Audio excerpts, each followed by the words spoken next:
Going live. And we're live, baby.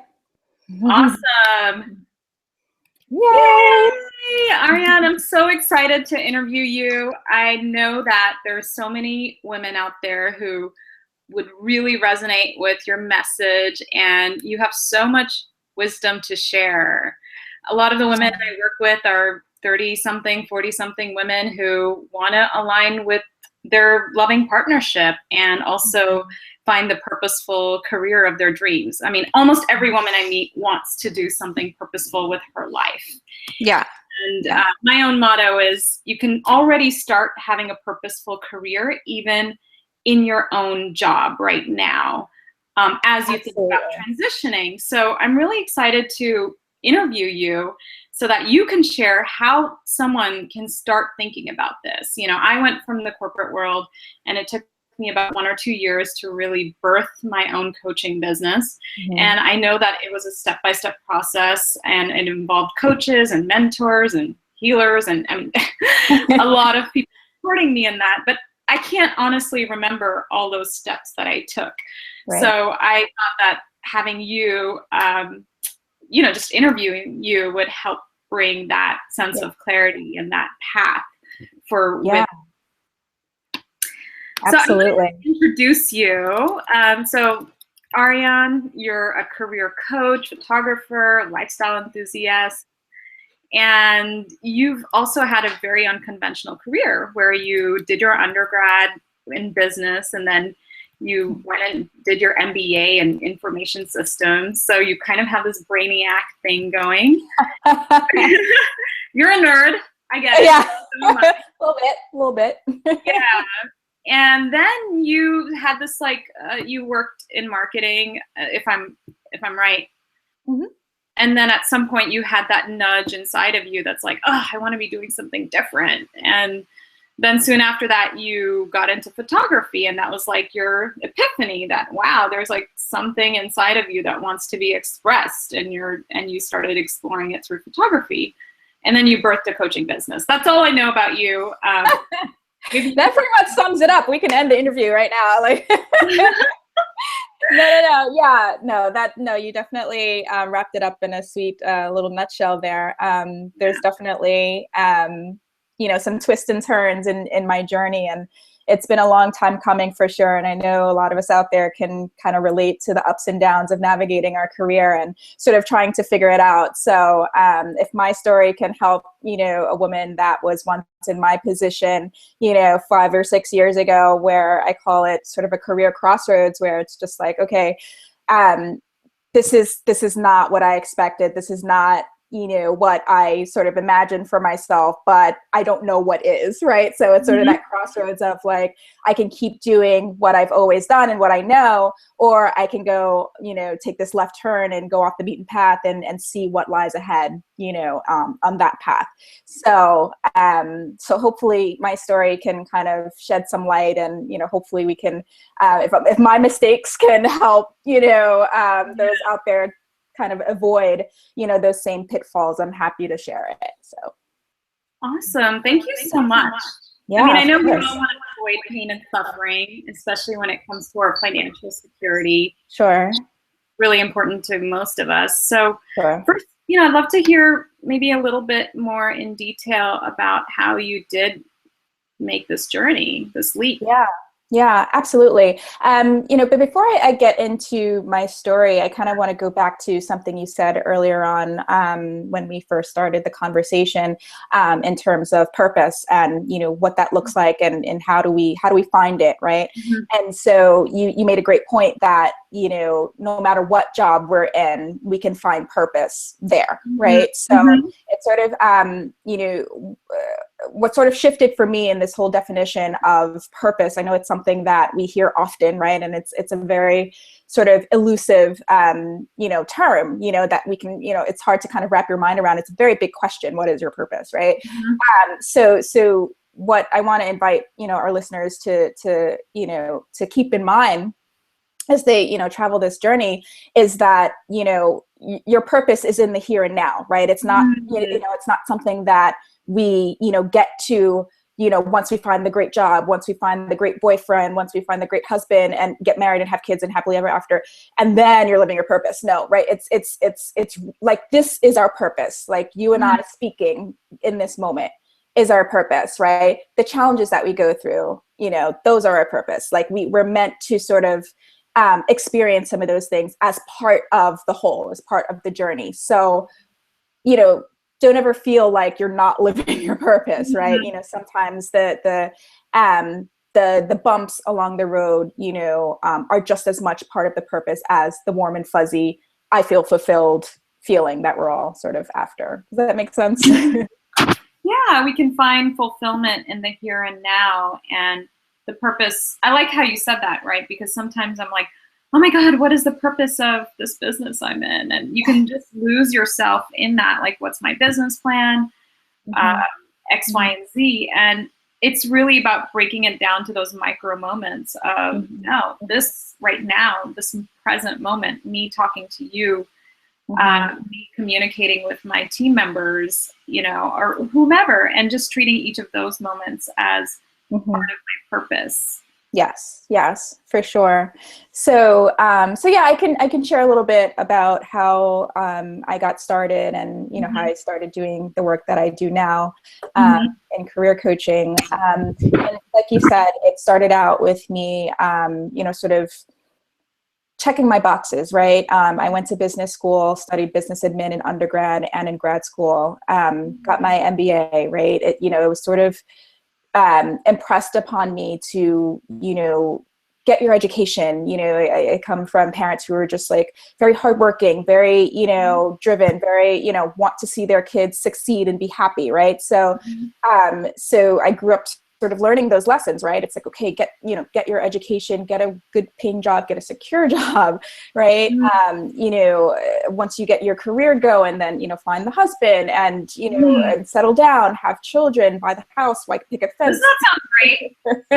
It sounded like a great picture. It's 4-bedroom house in Princeton. Yeah. It sounds really, really great. Like, who wouldn't want that, right? So, so yeah, I started out very much, sort of envisioning, okay, this is the path that I'm supposed to pursue. And so I did. And, like I said, I, went along sort of checking my boxes. And right after I got out of grad school, I was, super just excited to, get out into the work world and be a professional career woman of the world, right? And wear my corporate suits and, high heels and it's like, that's, I wanted to play that part. I wanted to be that role, I wanted, that prestige.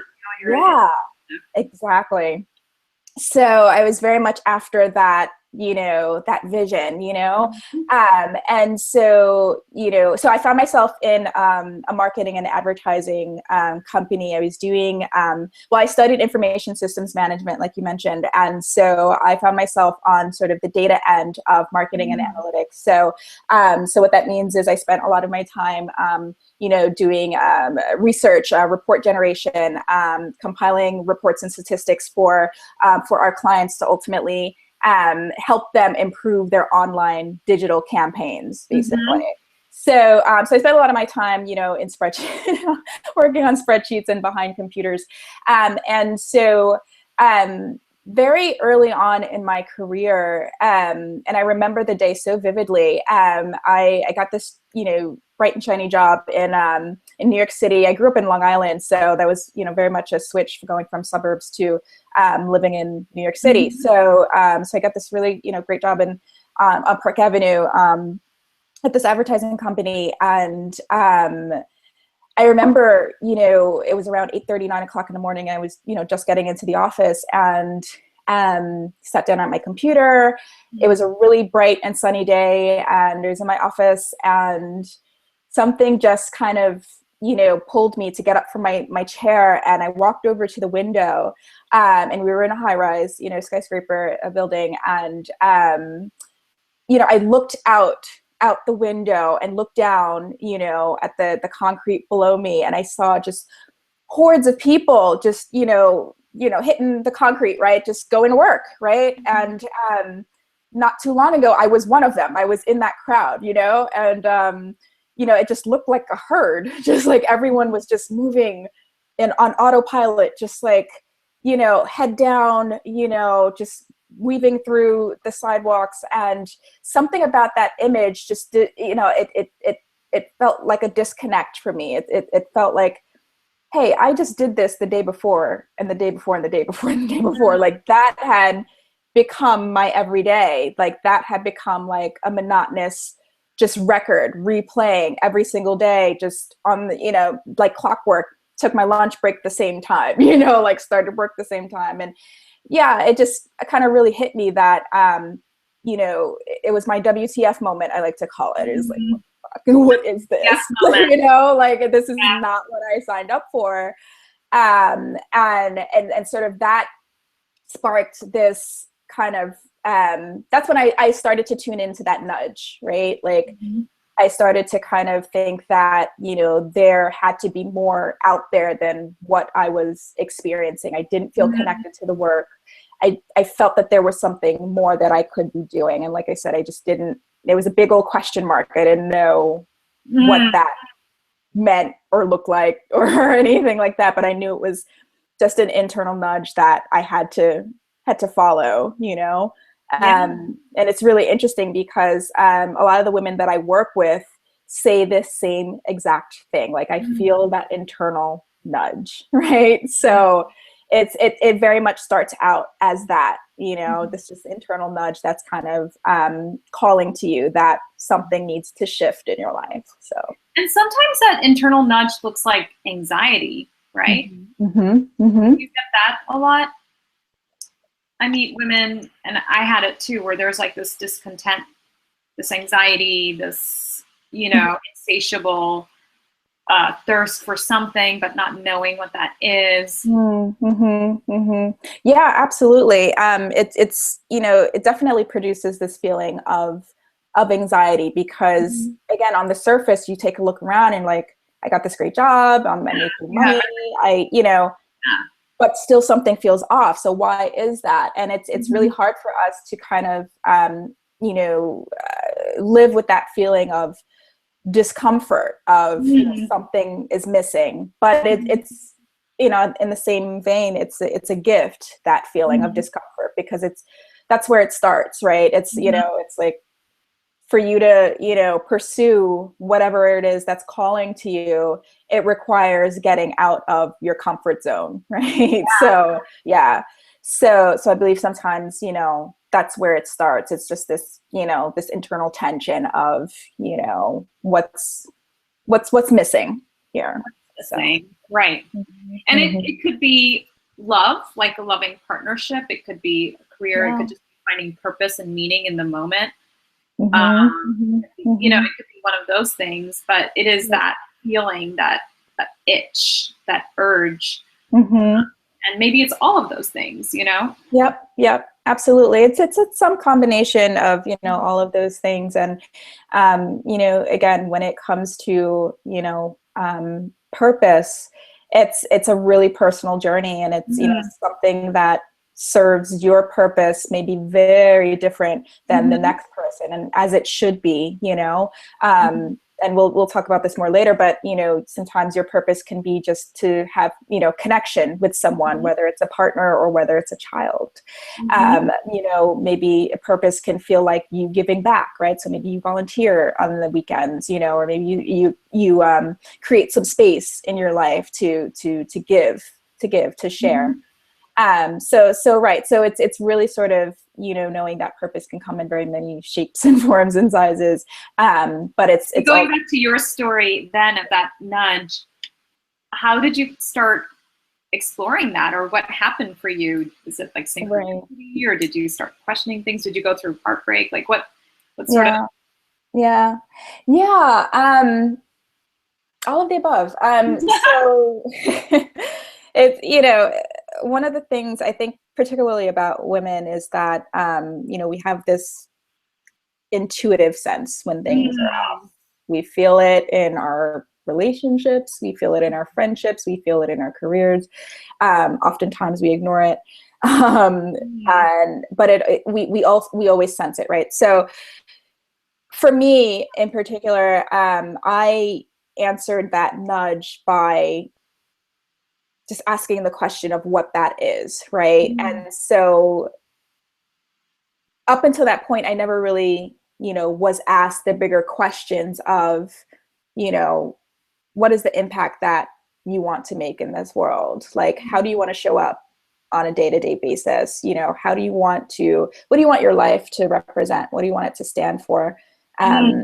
What is the statement, you want your life to make? And again, these are very big questions, but I believe it starts there, right? It gets the mind sort of going in this creative space of, well, how do I want to impact the world? Like, oh, well, I was always interested in XYZ. So, and you start from there. But for me, it was asking those bigger questions. And so what came from that sort of self-inquiry was a desire to pursue photography. I don't know why photography, but it had been something I didn't, have a camera growing up or anything like that. It wasn't, anything like that, but it just sort of, photography was something that I did just casually as a hobby, but developed a strong. iPhone photography. Say again? iPhone photography. Yeah, yeah, exactly. Except I didn't have an iPhone back then. Right, I had right. like a Razor or a flip phone, like aging myself. But yes, so my form of photography it didn't come in the form of a smartphone, but it was just those pocket-sized digital cameras that were kind of big back then, that I would carry around like everywhere. But so I turned to that. I turned to the things that I actually enjoyed doing, and so I put more and more of my energy behind it, not as just because it was fun to do, because it was certainly that, but because I wanted to find out what my connection was to this passion, to this interest that I had.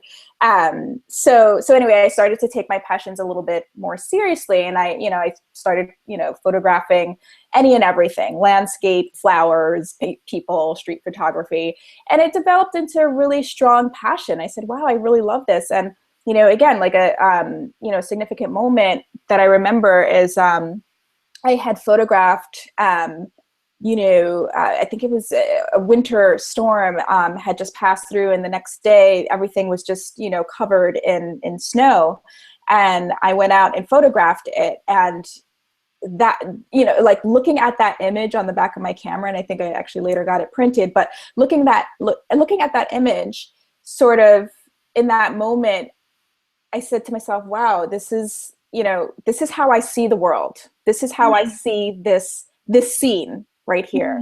And no one else sees this scene, this thing in front of me, the way I do. This is my unique perspective. This is how I see the world.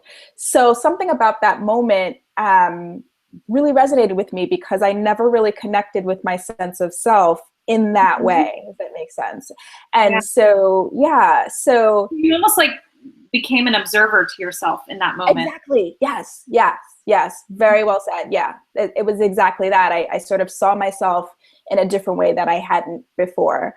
So I wanted to know more. I said, oh, okay, what else is there about me that I don't know? So that in and of itself sort of sparked this personal self-discovery journey for me. And it really, to this day, I just sort of credit photography as a door opening. It really sort of called me into, let's get to know you. Let's get to know what your likes are, who, what do you believe in? How do you operate, right? What makes you tick, all those things. And so yeah, it was really just like a door opening at that point. So, interesting. Yeah. Now, just to kind of dissect that moment a little bit, did you have to consciously make space for exploring photography? And also, how did you remove judgment from it? Because normally a lot of us will start pursuing passions only if they, if we're good at something, and we're like rating ourselves. Okay, maybe I'll speak for myself. Sometimes, I'll not pursue something because I'm like, what's the point? I'm never going to be great at it anyways, So how did you just kind of start creating that space and time for it? Because socializing, you could be with your friends, you could be at work, you have a family. That's a great point. I think because I wanted it so much, so strongly, I wish I had more of a, a meatier answer than that, but it was sort of like that desire was very strong. At that point, it wasn't even so much about the photography. Like I thought it was, and back then, but really it was just this strong desire to get to know myself, to get to know my purpose and my role in this world. Like I said, this photography wasn't something that, I always had an interest in. So where did this all come from for me? So I did make time for it. And I should say that, I was working full time still, right. When I first pursued photography. Yeah. So I had sort of, the freedom, if you will, to kind of explore this passion without it, without putting any expectations on what it's supposed to be or what it should be. Good for you. It was definitely something that, I had to kind of make time for. And so it started with, just bringing my camera around with me everywhere and, lugging it around. And, until I started sort of like, it was almost like, I couldn't leave home without it, right? I would always bring my camera. So it's really, about taking your passions seriously, because they're not just, they're not just a thing, right? They're not just like, oh, I'm just, I'm good at cooking or I'm good at singing, but and we brush it off. We do that. We do. And we don't doesn't realize bring a reward in some way, then it's secondary or. Absolutely. So we tend to brush it off. So, that's worth noting, that we should pay extra attention to the things that, we are good at and that we enjoy, and see, where it takes us. And, and not every passion is going to manifest into a career, nor should it. But it's definitely worth, again, that exploration and knowing what you're truly passionate about. Yeah. Cool. So then tell us a little bit about how you went from exploring photography, that moment where you were like, oh my God, like this is how I see the world, to becoming this career and business coach. Yeah. So life is very, very funny. So what I've learned is that once you start to take your passions seriously and actually take a step towards them, meaning you're showing them attention and you're actually pursuing them, life opens up to you. Life meets you halfway, it's, and so that's what I think happened for me. So I came to a point, so, as I was working full time and, developing this strong interest in photography and actually became really good at it and took some courses actually. And, I asked myself like, wow, what if I turn this into a career? What would happen if I did that? And so,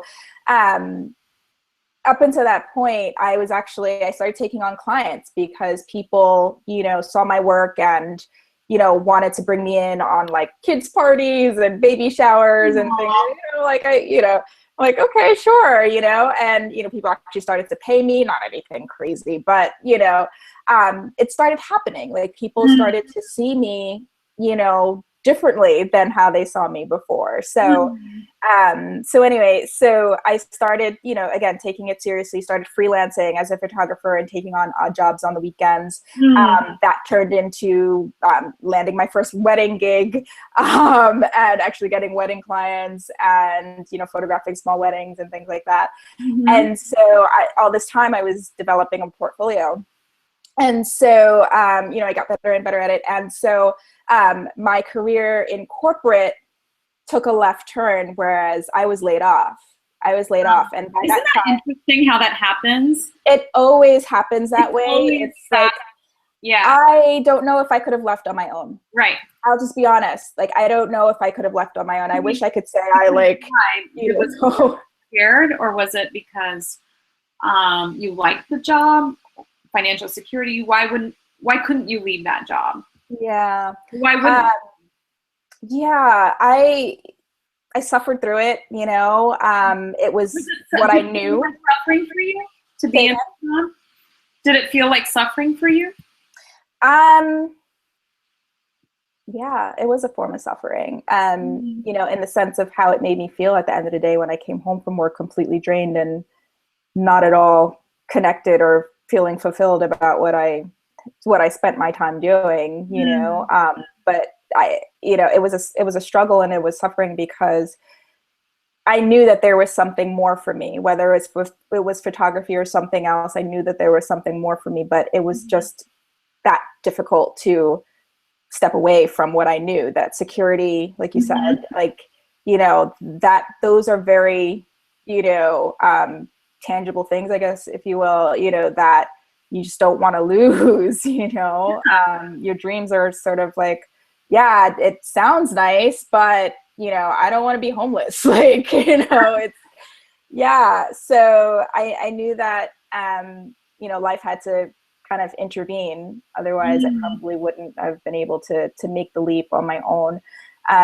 So, you know, whether you make the choice or not, like it will be made for you. And in hindsight, I definitely think it's better that you make the choice, like whether it's to leave a job or to start your own business or, you know, let that be your decision to make, because sometimes, you know, yeah, life will make it for you. And then you're really uncomfortable. So that was the case for me. I think for me, though, I was really glad to be laid off because then I got a severance, you know? So I felt that because I had all these urges to just quit, and I was really glad that I didn't, you know. I was really glad that I kind of went through it and tried to find acceptance and fulfillment while pursuing my passions, you know. And getting laid off was not easy for my ego, for sure, but maybe it also seemed to work in divine timing. So. Absolutely. Yeah. And I can say the same. You know, it wasn't a nice feeling when I was driving home from work or, you know, taking a subway home and I, you know, like, what the hell just happened? Like I just laid off, like what's going to happen tomorrow, you know? Yeah. And so from that point, it was a lot of figuring out, you know, what to do. I did not have it figured out. Like, yeah, I was doing the photography thing. Yeah, I had a few clients, but holy hell, like I didn't know like where, you know, and so that was sort of the decision I had to make. You know, I could have easily, you know, gotten another job, you know, that would not have been a problem. I was marketable, like I had the qualifications. But that in and of itself didn't feel right to me. Again, intuitive, you know, like it just didn't feel like that was it for me. So I knew I had to give this photography thing a chance. Interesting. So you had to give this photography. I had to give it a chance. You know, I had to see where it could take me. If I go back to working at a corporate job, so be it. But I would always have that regret of like, what if you didn't try? So well, you had to at that point because that's all you had, right? Or you could have done another corporate job. I could have done the other corporate job, but you know, in the meantime, right? You know, it's you know, I could just keep doing photography and then ultimately get a job. But so you know, I kept doing photography, and 1 year turned into 2 years, and 3 years turned into 5 years, and you know, all of a sudden, I was doing it. I was actually doing it. And just kept going with it. And again, I don't know how, like in hindsight, I think I was crazy living in New York City, like, you know, trying to figure things out. And, you know, but I kept going, And so as luck would have it, one of my photo clients, well, before I'll get into that, you know, as I was like going along in my photography career and things were really great. I was, you know, working with a lot of great clients and getting some travel opportunities, which was awesome. It just became more, I felt this nudge again. I'm like, damn this nudge. Why are you, you know, back again? Right now. Right. It's like the nudge is back again. What does it want? So in hindsight, I could definitely sort of see that as an evolution of, you know, where I needed to go from there. Because for me, you know, I had made the leap, you know, I was doing something that I enjoyed, that fulfilled me, that I actually loved and was really good at.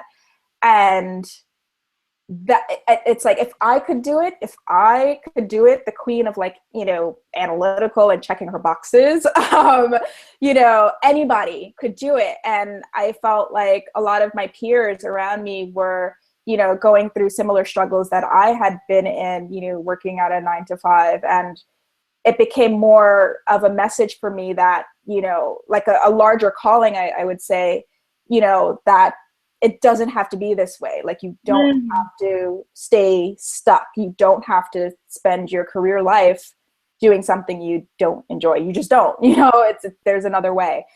So that became my message through my photography. It became, I loved my clients and I loved the work, but I felt like this higher calling of like, I had a message, that I wanted to share in a bigger way. So I wasn't quite sure how to do that, managing like wedding clients and,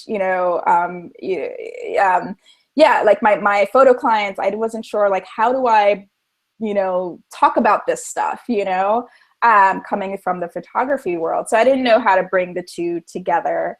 Yeah. So that, sort of, again, universe intervened and connected me with who's now sort of a mentor of sorts to me. She hired me to do headshots for her. And it was right around the time I was in that, sort of second nudging. And she and I just hit it off and, connected. And she actually was finishing up her career or her program as a coach. She had enrolled in a coaching program and she was just starting her business. And so she was super excited and needed headshots. So she called me. So she and I hit it off, and we then had a conversation, and I told her about, where I was in my photography career and what I ultimately wanted to do. And excuse me. So she started coaching me. I didn't even know what a coach was. Like, I just thought that she was doing it and it's so cool, but I didn't know it was a thing, So she started coaching me. I remember it, clear as day. We were in Bryant Park and we were having lunch, and she started coaching me, asking me all these like thought-provoking questions that I never could have considered before. And so then ultimately she asked me, have you ever thought of becoming a coach? And I said, what's a coach? And so, the rest is history. Like, I, researched the profession and, again, talk about intuitive decisions. Like, when something feels right, you do it. Like, it reverberates throughout your entire being and you're just like, yes, I can't not do this, So that was sort of the reaction I had, and I enrolled in a program like that very year. And that was about 4 or 5 years ago at this point. Wow. So. I love that story. Now, tell me a little bit about, your own journey of being a coach. And, mind you, I think a lot of my clients are in the corporate world, actually. So probably a lot of people on the call are probably, working in the more corporate setting. So first of all, I know that a lot of your clients are in that setting, and then some of them choose entrepreneurship and some of them don't. So I'm just curious, like, what do those two career paths look like? And how does, maybe we can even backtrack around, what are those things that people can start thinking about as they choose which way to go? And maybe they don't have to make choices. Maybe they just, like you said, just start following one passion and see what happens next. And then if they have an intuitive coach like you, you can also start the self-awareness process of what does this mean, Right. Yeah. So a few things about that. So, for those who, kind of find themselves in that space of, wanting to explore more and what fulfillment might look like for them. The one thing I would say is give yourself time and space to explore. Please don't feel like you have to, jump into one thing and have it figured out, right away. And I think that's how we are as humans. We want to, be grounded in something, and being grounded is absolutely necessary. But you have to allow yourself the time and flexibility and the space to try things, like to try what you enjoy doing, try what you may not enjoy doing. You might find that you take a cooking class and you hate cooking. So great. That's something that you didn't know before about yourself, or at least someone had once told me, look at life as 90-day experiments. I love that. Yeah, absolutely. Give yourself the permission to be experimental and exploratory about your journey. Again, this is all information that you're collecting. And I know we're sometimes in a rush to kind of fill that question mark of what am I supposed to be doing with my life? But that time of exploration is very much a part of the journey. It's part of your purpose. So don't skip over that part, really give yourself the time and space to explore your interests, and give yourself permission to be patient with yourself. So that's one thing I'll say about that. The other thing is that I honestly believe that everyone should dip their toe in entrepreneurship at some point in their career. I was wondering. I tell my clients all the time. I'm not saying drop everything and quit your job and start a business. I'm not saying that. But even if you pick up something freelance, or if you do something just that is yours, your baby, a creation that you bring to life and actually get paid for, and that is rewarded, and that is that brings value to someone's life or improves it in some way. Entrepreneurship definitely stretches you in ways that corporate just won't. I'll just be honest. And again, like, I'm not anti-corporate. I'm not. I think everything has its place. Yeah.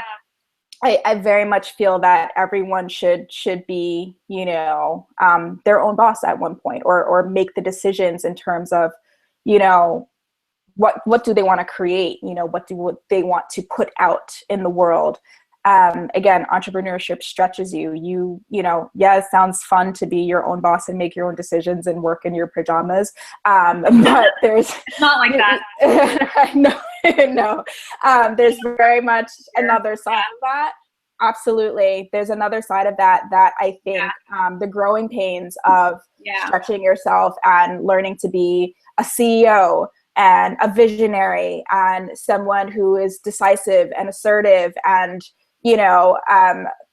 takes control of a situation. All of these elements that, helps to sort of hone our skill set is very much appreciated in the corporate world as well. Right. So it's definitely allowing yourself, the opportunity to step into that, to actually see yourself as a leader. You are a leader, whether you acknowledge it or not. The question is, how well do you want to lead? How do you want to lead your life? What's the type of leader you want to become? And I personally think that entrepreneurship teaches you that in a way that nothing else can, probably. And I almost find it as part of the self-love process too, where you're kind of giving yourself the permission to find something new about yourself, contribute it to the world, see, be your own leader in this space. And like you said, it could start with something small. I remember I started exploring entrepreneurship in my day job like 5 years ago, where I was selling CDs online, or I created an ebook, and I created a blog on natural living and holistic living. And it was like I just went through iterations of, and then I took this course on how to earn your first $1,000 out of, like, just earn your first $1,000, It's like, oh my God, that's so hard, That's when I started my dating coaching practice, which was like 7 years ago. And it was fun. It was empowering, because I had my day job, which I was doing well in, but then on the side, I was like doing all this creative stuff, like PowerPoints on dating and doing market research, and it is fun, actually, and empowering. And it's really empowering, especially when you have a job that you currently have too. So you still have financial stability, and you can start exploring. Yeah, absolutely. And, we think about this whole idea of security, right? Yeah. And, in today's career landscape, things are changing a mile a minute. And, the security that our parents had, sometimes like, of their generation, they would be in a job for their entire, like 20 plus years, in a job, and they would retire from that job, right?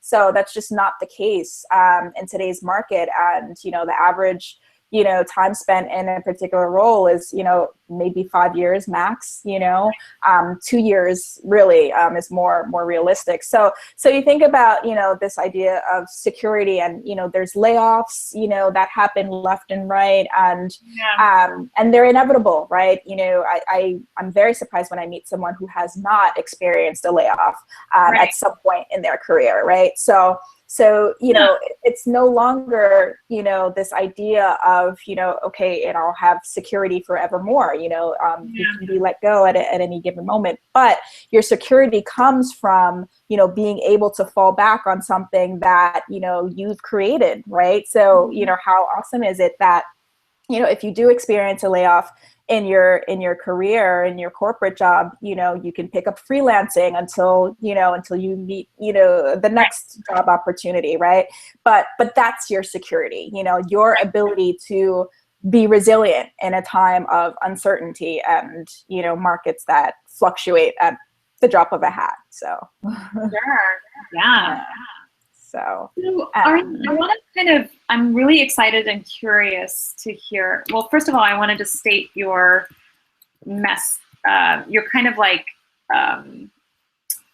what you put on your website, that you say you're a career and business coach for the highly passionate and enlightened woman who wants more than just a job and is hungry for a more purpose-driven career and life. I love that. And you also talk about the 4 pillars for career transformation. I want to hear what that is. Mm-hmm. Yeah, absolutely. So, throughout the course of my work, I've been fortunate to meet women who are at that cusp of, playing bigger in their lives, right? So I call them enlightened because they've now connected with this knowing that came from that nudge, that there's something more out there for them. They believe that, we're all connected, and that there is a higher purpose, and that, health and wellness, self-love, are all sort of, components that we have to give, attention and love to, to sort of create this dynamic whole, if that makes sense. So it's again, it's not just about the title and the pay and the prestige anymore for these women. They know that it's more than that, and they want that, they crave that, they hunger for it. They're driven by it. Whole feeling. Absolutely. So it's the parts that create the whole, right? So that's the woman, that's the enlightened woman that knows this, and integrates, those pieces of her life into the whole, so it's very much at the heart of my work that I do. As a coach, it's, we'll talk about your career and doing work that you love. Absolutely. But, how does the pieces of your life also fit in together? The relationships that you want to have, both, professionally, romantically, personally, how does that factor into, the whole picture? Who do you want to have around you, So really it's looking at the bigger picture, the bigger whole. So that's sort of how the 4 transformations come into play. So, throughout the course of working with these women, I picked up on some common themes that often happen, throughout the course of this career journey of, the ups and downs that, that you sort of, go on, as you're pursuing work that you love. So, the first pillar is sort of, it comes from that, self-exploration, right? So it's the discovery phase. I call it dream discovery. So, so that's really, pillar 1. That's where you start, that's why, your dreams are, the source of, your greatest sense of fulfillment. Like, your dreams are your guideposts. They're your North Star. You know, you can kind of look at them as a crystal ball, you know, if you will, in terms of what you want to create, what you envision for your life. So it's taking your dreams very seriously. And so I take them through this process of, you know, seeing, you know, down the line, right? So I take them to like fast forward to age 85. Right? Like, so you're this old woman and you're looking back on your life, you have the gray hair and you're just reflecting back on the life that you had. And what do you want to be able to say about that? What do you want to say about the life that you've led, the people that you've impacted, the work that you've done, you know, what difference have you made? How have you left the world, the earth, better than when you first got here? You know, what are the things that matter to you, right? So discover that side of you. What do you feel your purpose here on earth is? And it's not a right or wrong, right? Because that answer will change over time, you know, because we change, we evolve, right? So don't worry about getting it right? It's just about who are you today? You know, who do you want to become? You know, so I believe that, you know, in order to build this work, we first have to build that foundation. Your foundation consists of your values, what's important to you, what do you believe in, you know, all of these things sort of create your sturdy grounding, you know, your security, such that when shit hits the fan, and it will, you can ground yourself in your truth. You can ground yourself in what you believe in the ultimate vision that you are pursuing. Because when I just want to add that is not a trivial journey, you know, of identifying your values. Like, that's something that also with my clients that we focus on is like, sometimes it takes months and months to really articulate what your values are, because so much programming that we have to like let go of, or we have to heal or release, you know, baggage that's related to old values. You know, for instance, one of my values was finding a life partner, or I mean, that's not a value, but it was one of my goals. But really what I value was connection and intimacy. So it wasn't so much about the husband part. Like, I'm grateful that I'm married, but I feel like that part of my value, you know, empathy, compassion, connection. But even if I could just articulate what those 3 to 5 are, that I would even die for. Like, if someone said, sorry, from now on, you're not going to be allowed to connect with, you know, or something, or you're in a profession where there's no connection with people, then I know that that's a no, right? But it took some time for someone to help me articulate that. So just want to, it's not trivial. Yes, that's a beautiful point. And you know, the other thing I'll say about that, I think you know, hit it right on the head in terms of like, you know, our conditioning that, you know, makes it hard to kind of identify our values. The thing that kind of helps, you know, helps me focus my clients in terms of, you know, how they connect with their values is it a have to or is it a want to? Right. So that have to piece is usually driven by fear. So for example, so, you know, you may have a value of, you know, let's say religion. And so if I don't go to church on Sunday, bad things are going to happen. I'm going to go to hell, you know, that these, you know, sort of conditioning that we've been ingrained, you know, these things that have been ingrained upon us. So that's a have to, right? Like, I have to go to church. It's not really a want to. So, you know, that's kind of like a, you know, I'm oversimplifying, but, you know, you can kind of sort of see the intention behind your values. You know, number one, is it driven by fear or is it driven by love? You know, and it's really just that simple. Is it driven by fear or is it driven by love? Right. You know, that's really profound. Excellent. Yeah, it's just a really excellent way to kind of check in with ourselves and sort of ask, okay, why do I do this? Why do I go to church every Sunday? And you may find that, it actually fills me up. I feel so much better after I go. It's just, you know, great, awesome. Keep living that, you know. But if you find yourself saying, well, you know, it's what we've always done, you know, then you might want to, you know, just check in with that and see if, you know, you want to continue to do that. So, but yeah, values, absolutely. I'm like, What's that? What's your second pillar? I'm dying to know. Oh, so my second pillar, so once that foundation is sort of laid, and you feel grounded and strong in that, the second pillar comes as dream building.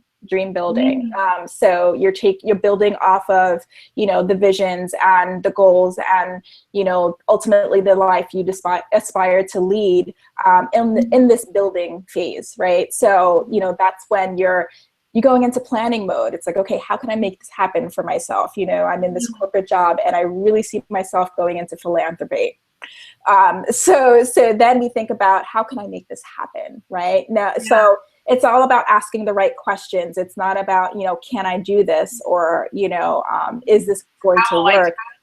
Right. Yes. The how. That will just point. Yeah. You're dead in the water when that happens. Go into analysis paralysis, and then you'll just too. Absolutely. So the how is not always going to present itself right away. So we feel like it doesn't exist, and we don't, And also, we can't logically construct the how because we've never experienced it. So you almost have to have self-compassion for yourself in that moment that you don't know the how. All you know is the what. Right. Exactly. And the how, it's trust is a big part of this journey. Of this journey. Yeah. So, it's trusting that the how will come. Sometimes it's not up to you how the how comes, to play. It's about trusting and taking that one step and putting it, in front of the other, and keep going, and you'll find yourself actually living the how. Does that make sense?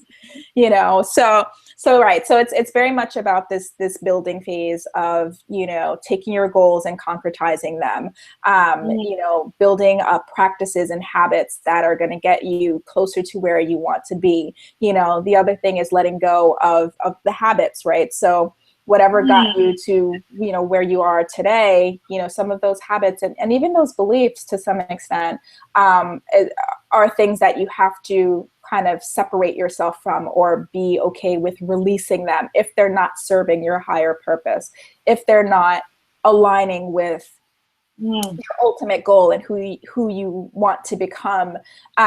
There is a letting go of, of those parts of yourself that need to happen. And it's easier said than done, it's definitely a process. Yeah. Yes. Yeah. And, it's a big part of our identity as well. So it's almost like letting a piece of you go. And so that can be incredibly scary as well. But what I see in that is that, you're creating a space, right? You're creating a space for newness to come. You're creating a space for you to stretch, outside of your comfort zone. And space for that neural rewiring to happen too, right? Absolutely. It's like you're beginning to see yourself in a very different way than you have before. So, it's almost like reprogramming yourself, like, this is who I am now, not who I, used to be. And the beautiful thing about this is that you get to choose that. You get to choose every single, we didn't talk too much about freedom, but, I hear that so much from the women that I work with is, as a core value, freedom, and what does that look like? Freedom. Yeah, it's one of my values. It's very at the heart of what I do and how I live my life. That freedom has to be a very strong part of it. But it's also defining what that looks like for you, because my freedom definition could be different from yours and from the next person. So it's sort of crafting that definition for yourself, coming up with your values and defining them, in the way that's personal and unique for you. Creating mental freedom to pursue what your dreams are, it sounds like, too. Yeah, absolutely. Yeah. And then what's pillar number 3? Number 3. So pillar number 3 is breaking through inner barriers. So nothing triggers your fears more than stepping out of your comfort zone or following your dreams, because your dreams are so illogical and make no sense half the time. It's like, you'll almost always undoubtedly hear this voice of fear internally, that tells you a number of reasons, every reason under the sun, why it's not going to work. So we have to, that's actually breaking inner barriers is a very, very big part of my work, because work, I would imagine. That's the work, absolutely. I find that a lot heavy of lifting we do with our clients. Yeah. Yep. There's some heavy lifting that goes on. Breaking down our barriers to love, right? Because pursuing what you want, your purpose, your career, is about love, and it's about self-love, about giving love. And then what you're doing is like letting go of those, almost like mental, emotional, spiritual, physical barriers that don't allow you to express that love. Yep. Absolutely. Yeah. Yep. Absolutely. Our barriers can be, either, physical barriers, geographically, maybe we have, a lover, let's say a partner that's long distance, that can be a physical barrier. How do you break that down? Are you willing to relocate? Or you're in a bad relationship, and that's a barrier to you following your dreams. Yeah, absolutely. So, how do we break those barriers? How do we see past, these limitations and starts to see, opportunities and possibilities, and that's, I really sort of believe it's, engaging in a different relationship with our fears, in terms of seeing them as serving a purpose, because they do serve a purpose. We wouldn't have them, again, going back to that word purpose, everything has a purpose, right? So what might your fears be telling you?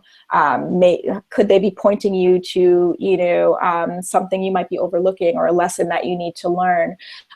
So oftentimes we have the reaction of, fight, flight, or, freeze, right? So, how can we re-engage our fears, in a loving way, and see that our fears are actually trying to point us and protect us, really, from, dying, or experiencing extreme comfort. Sometimes it does feel like we're going to die.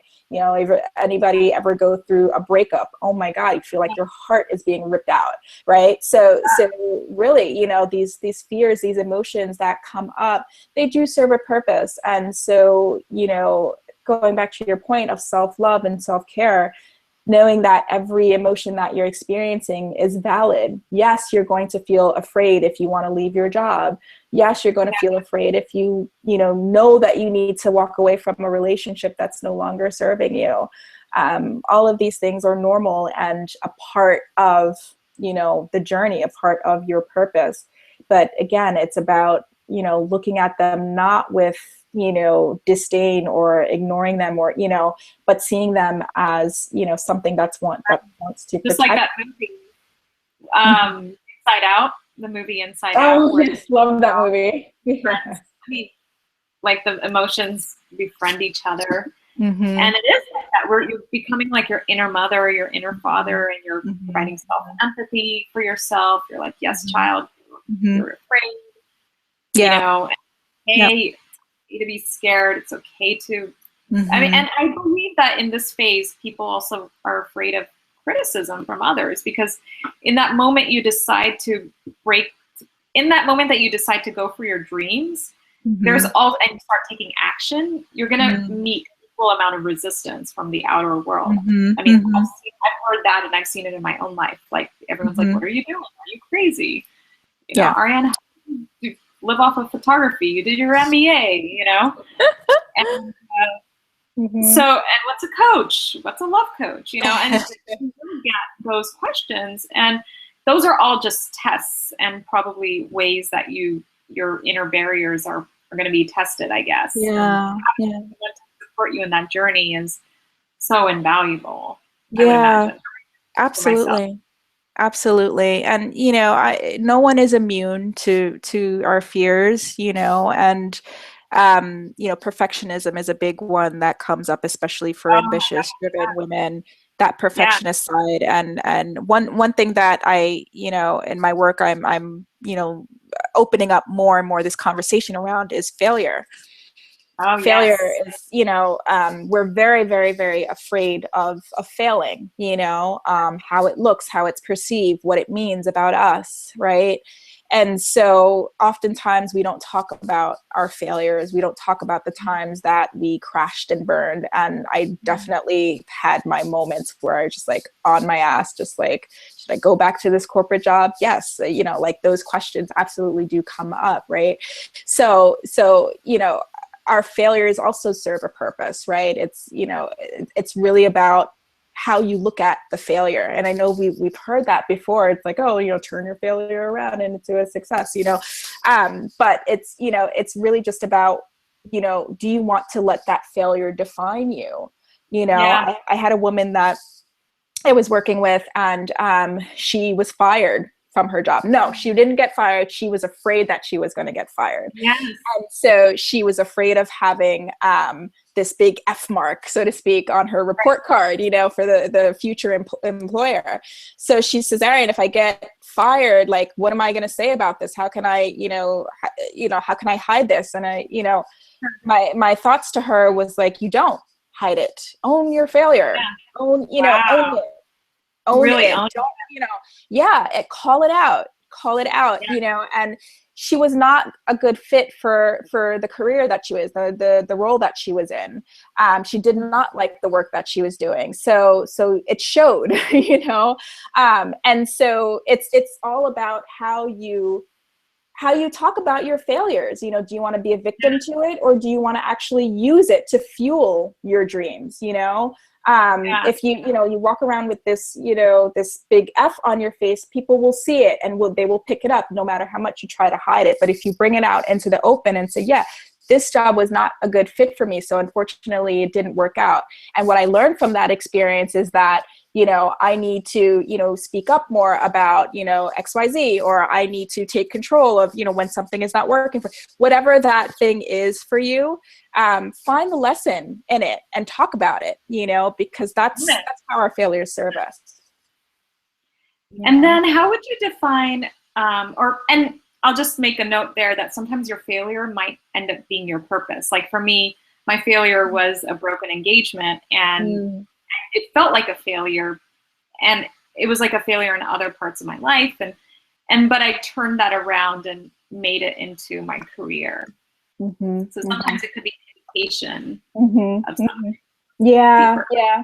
They always say your struggle is your story, right? So, you know, whatever the pain that you've been through, whatever frustrates you, your biggest challenge, your biggest failure, that's your story, you know, not the failure in of itself, but, you know, what did you do from that, you know, failure? That's How what did we you always use it want to hear too. We watch these movies, we want to see how people rose from their failure. And there's no such thing as failure, but how did they go from 10 to 0 to 100, you know? Yeah. And just definitely, you know, speaking about our failures, we all love a good, you know, hero story, and we want to see that, you know, things work out in the end.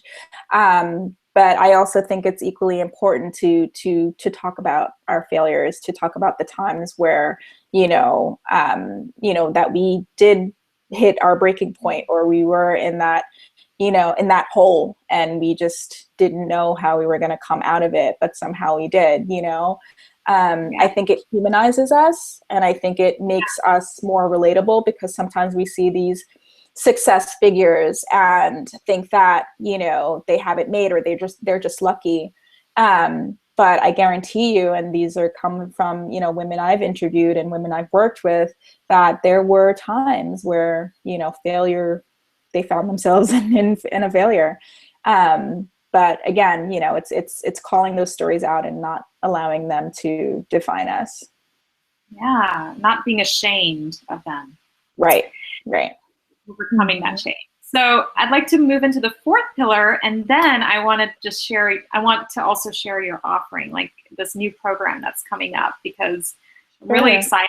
There's so few in-person opportunities nowadays. We're living in the online world, and I'm really excited to share your new kind of offering. So, but first, let's, you know, kind of talk about the fourth pillar. Yeah, absolutely. So the fourth pillar I'd like to call the elements of feminine leadership. Mm. So what that means is, oftentimes we hold unique strengths about ourselves, particularly as women, um, that we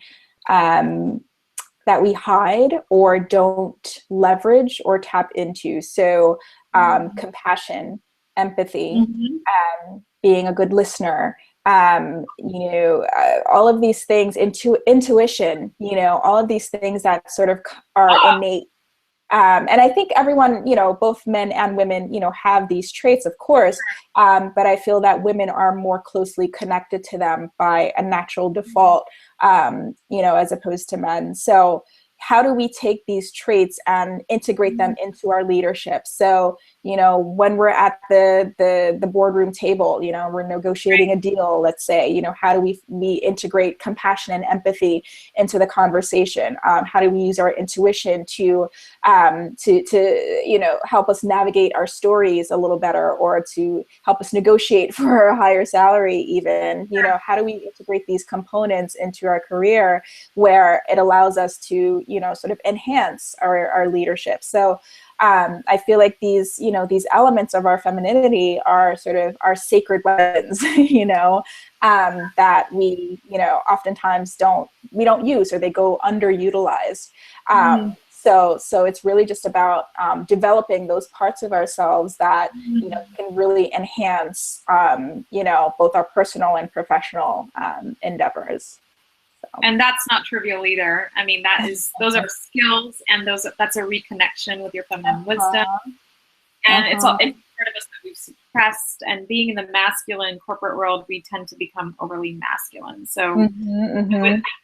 that process of regaining your feminine and learning again how to be compassionate in a powerful way, Mm-hmm. I mean, Yep. those are skills. They're Yes. not just, they're skills, actually. Absolutely, absolutely. So like any muscle, it takes developing them and working them, right? So that we can build them and make them stronger, and find that balance, between our masculine and feminine energies, right? They both can sort of be this interplay that can create this beautiful, sort of picture of a leader.